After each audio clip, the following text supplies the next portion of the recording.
My in-laws were drunk, and even though people nearby were whispering to each other, my in-laws didn't seem to care. They kept shouting at me, saying, "Well, I guess it's too late since you're already married, but if you want to be part of this family, you need to show us you have enough money." Then they added, "Yes, your dad is right, so make sure to give us $1,000 a month as a new bonus." Their words shocked me. I couldn't believe they would say such things at a wedding reception. I just stared at them, my face turning pale. My dad took the microphone away from them and said firmly, "Enough is enough. Don't you realize you're embarrassing yourselves? My name is Linda. I'm 30 years old and work in an office. I'm dating Larry, who's 32, 2 years older than me. We met through a friend who was worried about me being single, so she introduced us. After dating for a year, Larry proposed, and now we're getting ready to get married soon. I lost my mom when I was very young, and my dad raised me all by himself. He worked really hard to make sure I had everything I needed. Losing my mom, who I loved so much, hurt me deeply. Because of that loss, I was careful with my feelings. That's why I hadn't really dated anyone since school. I even thought it might be okay to stay single forever. Then I met Larry. At first, I didn't have romantic feelings for him, even though he asked me out many times. Larry was always caring and a true gentleman. Gradually, I started to open up to him, and we began dating. He continued to be kind and attentive, and I felt really happy with him. He became so important to me that I started to imagine a future together. When he proposed, we decided to get married. Larry understood me completely and was always supportive. "Don't worry if you're uncertain about something. I'll be here for you until you feel better. I love you, Linda. You can always rely on me," he would say. His words touched me deeply. He promised to make me happy forever. Just being around him made me feel warm inside. If he cared so much for me, I knew I wanted to do the same for him. When I told my dad we were getting married, he was so happy he cried. "Wow, Linda, you're finally tying the knot. I'm over the moon for you," he said. "Oh, Dad, you're being so dramatic," I teased. "I never heard you talk like that before. I used to worry you might never settle down," he admitted. "Really? I had no idea you were concerned about that," I said. "Well, every dad worries about his daughter, you know. Anyway, congratulations," he said warmly. "Thanks, Dad," I replied. It meant the world to me to have his congratulations, especially since he raised me on his own. I could already imagine us both tearing up at the wedding, especially after seeing him so emotional now. With that, Larry and I began preparing for our wedding. Juggling our jobs kept us incredibly busy. Weekdays were filled with work, and weekends were all about wedding planning. We hardly had any downtime, our schedules packed to the brim. On a rare day off, we were scheduled to visit Larry's parents' house. It would be my first meeting with them. After Larry proposed, he had already met my father. Initially, I had planned to visit his parents soon after, but due to our busy schedules, it took some time to coordinate. As we pulled up to his parents' house, I started to feel nervous. "Don't worry, my parents are really kind," Larry reassured me. His words helped calm my nerves a bit as I reached out and rang the doorbell. It was his mother who answered. "Mom, I'm home," Larry announced. "Welcome home, Larry. It's so nice of you to come," his mother greeted warmly. As they exchanged words, I greeted her politely. "Nice to meet you. I'm Linda, Larry's fiancée," I introduced myself. "I see, so you're Linda," she responded, her tone noticeably colder than with Larry. Her smile faded as she gave me a scrutinizing look. She then led us to the living room where her distant demeanor persisted. "Linda, I'm curious about what you bring to the table. Larry is our treasure, our only child. If you're going to marry him, you must be suitable. Are you worthy of him?" Her words felt more like an interrogation than a conversation. I was taken aback by her directness. I hadn't anticipated such a chilly reception from my future mother-in-law and struggled to find a response. "Remember, you'll be joining our family.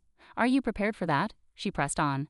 While marrying Larry did mean becoming part of his family, I couldn't understand why such high expectations were being placed on me. It's not like Larry's family was some prominent or influential dynasty. Moreover, I wouldn't even be living with them. I disliked feeling pressured with these kinds of questions. As I pondered how to respond, Larry's mother grew impatient with my hesitation and scolded me sharply. "When I ask you a question, answer promptly. You're being rude," she snapped. "I want to know if you're ready for this," she insisted, her voice rising. Feeling overwhelmed, I managed to reply, I hope that Larry and I will support each other in our marriage." Her response was dismissive.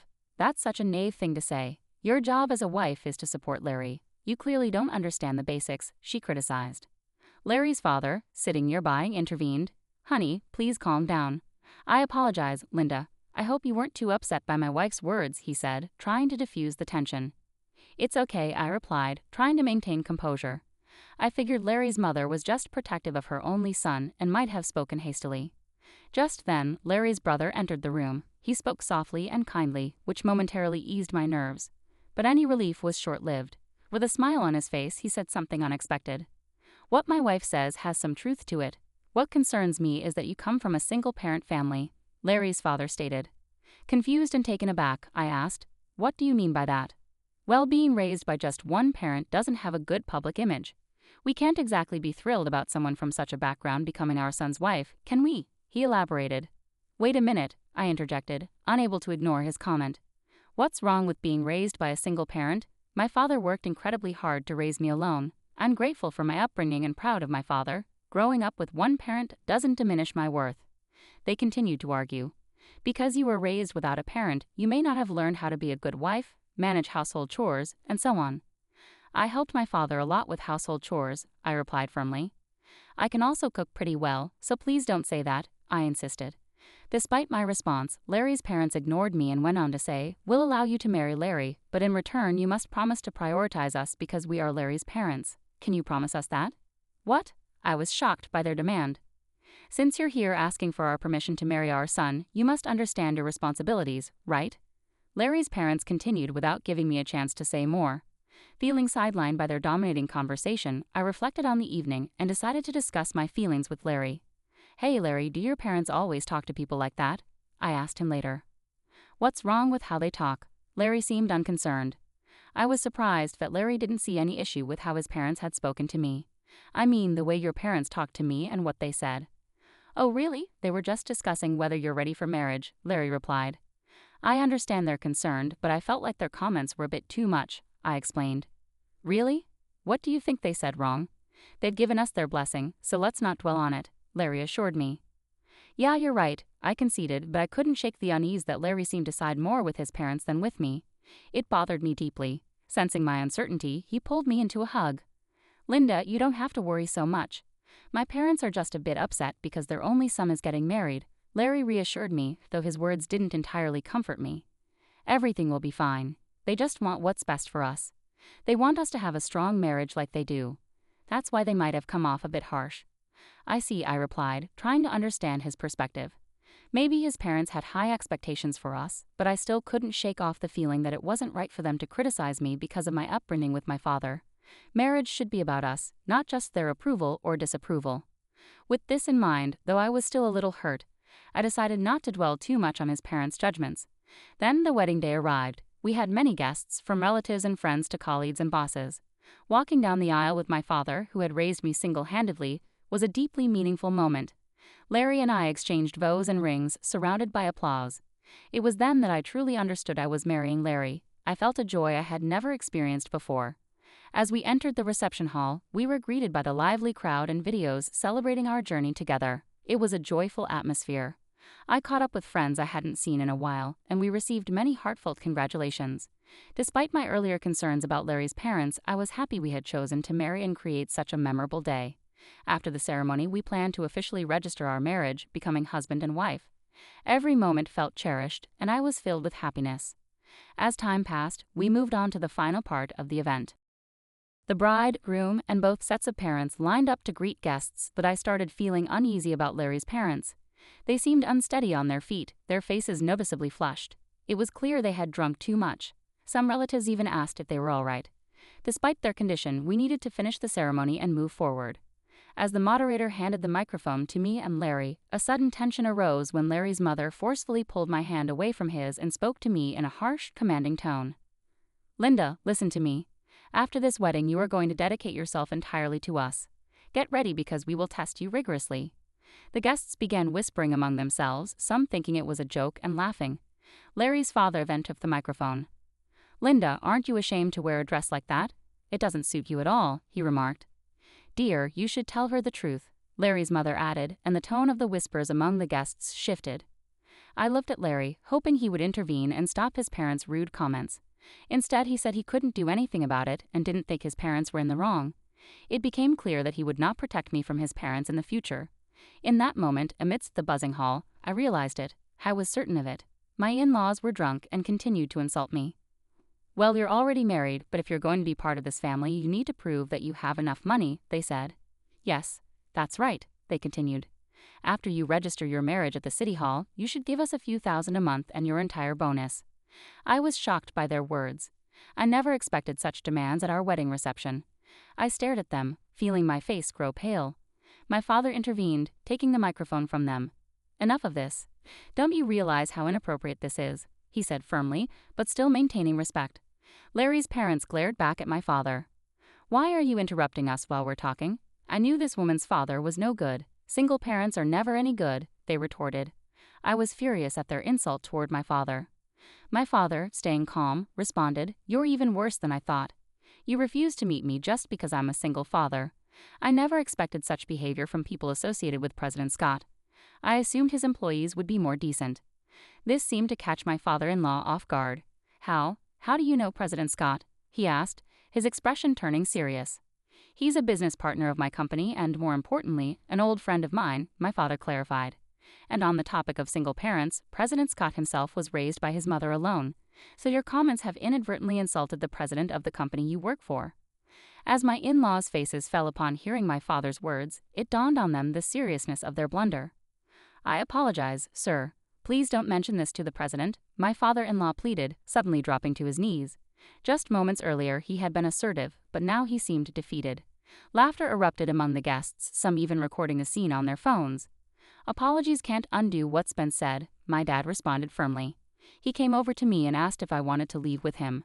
I nodded, taking the microphone from Larry's hand. "Thank you all for the entertainment, but there will be no wedding," I announced firmly to Larry, his parents, and everyone present at the reception.